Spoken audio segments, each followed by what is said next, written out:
Hi, Sandra Wilson here, clinical hypnotherapist, and also somebody who works a lot with trichotillomania.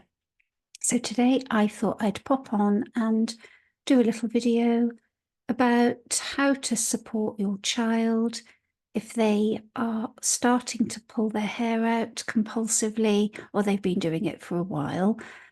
Because of course it's coming up to September, the new school year, and sometimes starting a new school, or anxiety around going back to school can trigger a bout of pulling.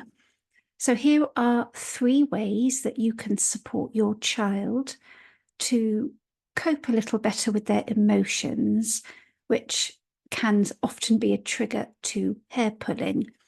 And I often get asked if I work with children with trichotillomania, and yes, I do. And yes, it often does develop in childhood, especially around puberty, and it can be linked to anxiety and other uncomfortable emotions that kids are just too young to really fully comprehend. This video isn't really intended to be an appraisal of why trich often does start in childhood, but more around how you can support your child with their emotional well-being. And it's important to say that the following 3 tips are just based on my experience and observations as a therapist, and they might not work for everybody. So number 1, listen to your child.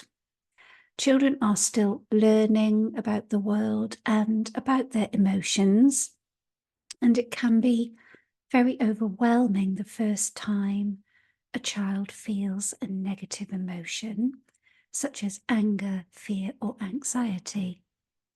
So try not to overreact to their emotion if you can. Just try to stay calm and listen. Allow them to express their emotion.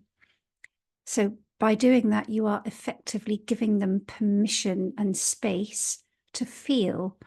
No emotion is wrong. The first step in supporting your child is to hear them out and to support them in the expression of how they are feeling without trying to make it different. And number 2, you could consider getting creative and using helpful metaphors to help them understand about emotion. And in my practice, I like to use the weather. So one day it's sunny, the next day it's cloudy, sometimes it rains, but often the weather, it will change and it very rarely stays exactly the same. And our emotions are very similar.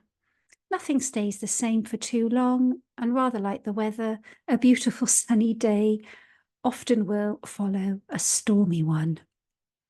And number 3, help them to see that there are things within their control. And sometimes this is what the root of trichotillomania can be. It's an aspect of having control over something. So help your child to see that they often do have a choice available to them. So we can't control the weather.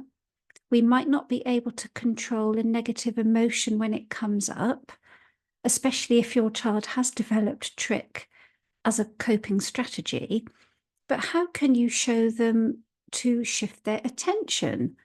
Can you direct them to something that will help them to maybe laugh or feel happy? Could they close their eyes and remember a fun day they had? Or could they choose to do something simple and easy that might absorb their attention? Something that they themselves can choose to do. A recent client of mine had the most beautiful idea of putting suggestions on separate scraps of paper, which she put into a bottle, and she would shake them up and just pick one. They included things like maybe cuddling the dog, going for a walk, baking biscuits or cookies, painting a rainbow. You get the drift. So to recap, no emotion is wrong. Let your child feel the emotion. Relate them to something that they will understand, such as the weather. and help them to refocus their attention onto something positive. And we can't always choose our emotions or control a situation, but we can learn to focus on something more positive, even just for a moment. So focus less on the hair pulling, more on how to help your child build emotional resilience. And I hope that helps. And as ever, let me know in the comments what you think. And I'll be back with more content. Bye for now.